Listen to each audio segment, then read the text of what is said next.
Yoshi to serve. Our final opponent for the Moonlight Cup is Boo. I am very nervous about this because Boo is a tricky character and a lot of his shots can be very unpredictable. Not to eat my words later on, but I am glad we're dealing with Boo at the end of the Moonlight Cup instead of at the end of the next cup, where the AI is even tougher. In that case, we would definitely have some trouble. That was a case of just basically expecting the shot to go a certain way and then arcing dramatically in the opposite direction. So again, in general, Boo is one of the trickier characters, as the label for the character type would imply. But with the Wii version of Mario Power Tennis, for the new play control line, in addition to having power shot meters on the screen at all times, which in some ways I'm a little bit torn about, because on one hand, it's actually nice being able to know how close you are to a power shot. On the other hand, it's almost like you can just stall out your opponent if you know you're going to have a power shot soon, so I kind of like having it a mystery. Also, you can taunt when the ball is not in your court, literally, and I'm pretty sure that can also help to charge up your power shot too, though I don't remember if that's actually the case or not. So again, having an actual meter would be helpful to gauge something like that, pun intended. But also, with the motion controls, you have different motions obviously for slice, top spin, drop shot, and lob shot. But also you have two other control methods too, where basically you can either have a Wii Remote by itself, which if I'm not mistaken, basically the game will move the character for you, and you just have to focus on the motion controls. Meanwhile, you can also use a nunchuck, in which case you actually do have to use analog movement, and also obviously line up your shot. So for a slightly more traditional and a little bit more of a complicated experience, and more having a little bit more direct control.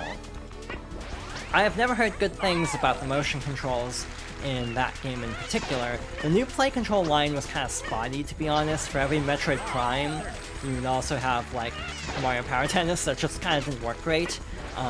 One thing that will always irk me till the end of time is that in North America we got every new play control game except Chibi Robo. Though to be fair, I actually don't know how that worked exactly, and almost from what I could tell, it seemed more like a point and click kind of game, almost more like what they did with Pikmin, so I almost feel like a game like that would have helped a lot. So in general, it always bothered me that there was never a complete set of new play control games in North America specifically, and also in Europe. I don't think Europe got Chibi Robo either. And Pikmin 2 took forever, actually. It was actually 2012, which, to put things into perspective, I guess if you're not counting it also coming out in Japan and Europe way sooner, that would be one of the last first-party Wii games, other than like Xenoblade Chronicles, before the launch of the Wii U. So, again, the Wii version of Pikmin 2 is very interesting in that regard. But yeah, in general, it was a bit of a mixed reception to that line, just because in some cases, in general, the ones that used pointer controls were really popular, the ones that used literal motion were not so well liked. But either way, we have made it to the championship point without too much trouble. Again, thankfully we're fighting Boo here, and not at the end of the next cup, so he didn't give us too much trouble, relatively speaking. And with that, we'll move on to the final cup of the Star Tournament, so we'll see what awaits us over there.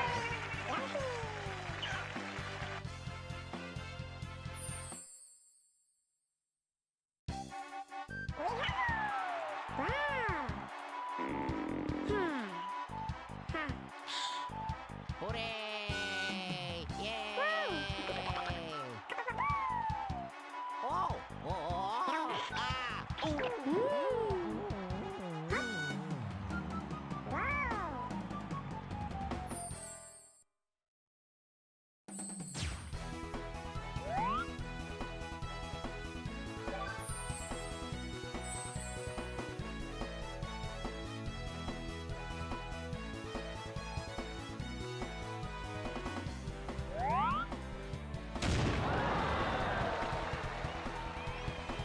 First set, Yoshi to serve.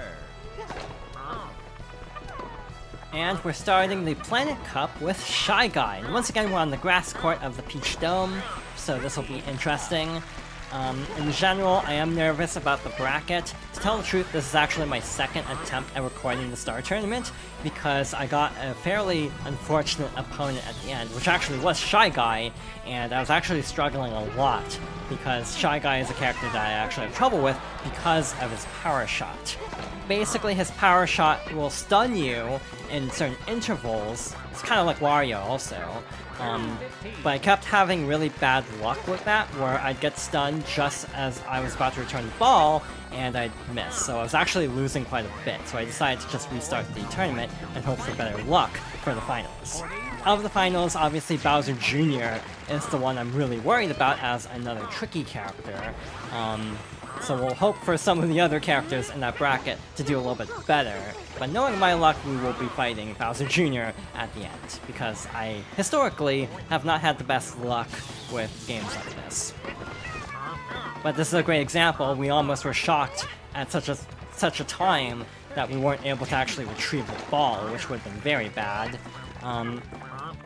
You kind of have to get used to the different AI behavior a lot more as you get to the later cups in the Star Tournament. So for example, Shy Guy tends to be a little bit trickier in terms of his mobility and things like that, but because he's a lot shorter than some of the other characters, you might want to try to set up situations where lob shots will be viable. So like trying to use drop shots to get him close to the net to basically force him away, and then he won't have the range to actually get to the ball. Again, it's a very interesting meta for this game. It's fascinating how much variance there is, even though this game fundamentally is pretty straightforward in terms of the mechanics, but there's a lot of variance because of all the different characters with their unique attributes, even within a particular character set. We're moving on to the set point of the first, or set point of the first set of this particular match. Part of my problem is I tend to stay close to the net in games like this, and the AI will start to use lob shots a lot more, so it's just kind of like exploiting a particular weakness of my playstyle with the Mario Tennis games in general. Now, to tell the truth, I've only played 3. I've played this one, obviously, this was my first, then I played the 64 game, the Virtual Console. That was actually one of my earliest Let's Plays, by the way. But also, I did play Aces because they actually did a free trial of it.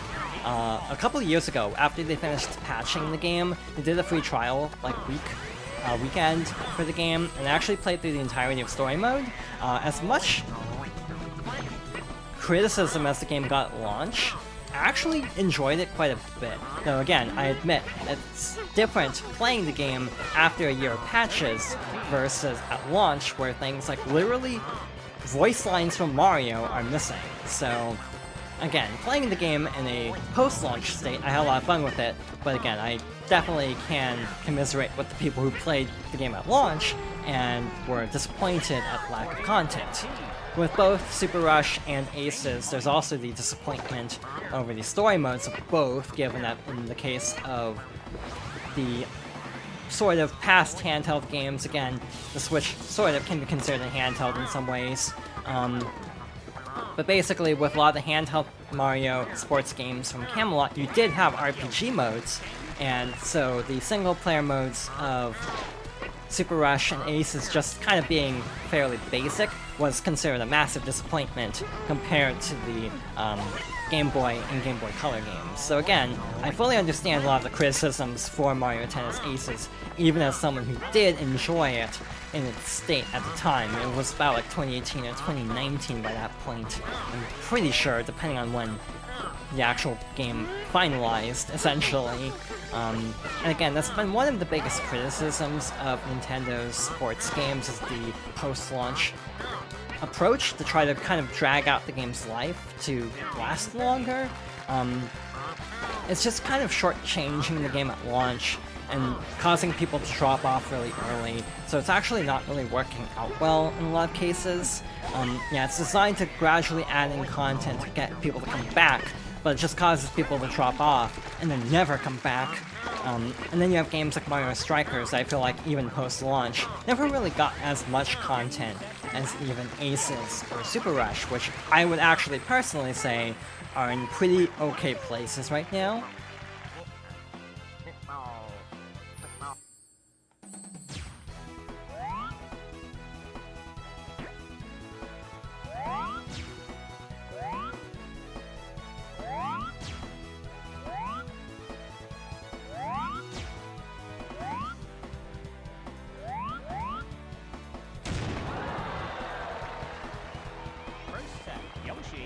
serve.